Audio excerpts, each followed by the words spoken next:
90-ға келген апамыз өмірден өтті. Сол кісі өмірден өтетін кезінде,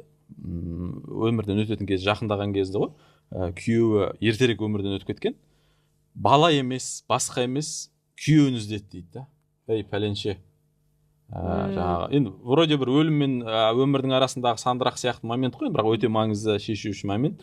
Басқа емес, жаңағы күйеуін іздеп жатыр дейді екен, былайша айтқан кезде. Шынымен өзі бір әлгі бір кетем деген ұлды бағып, өсем деген қызды бағып деген сияқты жүреміз, бірақ өзі бір өмірдегі ең бір маңызды адам бізге жаңағы өмірлік спутник, сол жарың, күйеуің деген сияқты болып қалатындығына жаңағы бір өмірден өткен апамыз тағы бір дәлел болды да маған. Сондықтан сол бір-бірімізді қартайтпай, бір-бірімізді жаңағы ренжітпей, өзі жаңағы бір сөз бар ғой, анасы бар адамдар қартаймайды деп. Оны қазір кішкене перефразировать етіп те айтып жатырмыз, өзі баласы жақсы адамдар қартаймайды деп. Сол сияқты әйелі жақсы күйеу қартаймайды, күйеу жақсы әйел қартаймайтын шығар деп те ойлаймын мен өз басым.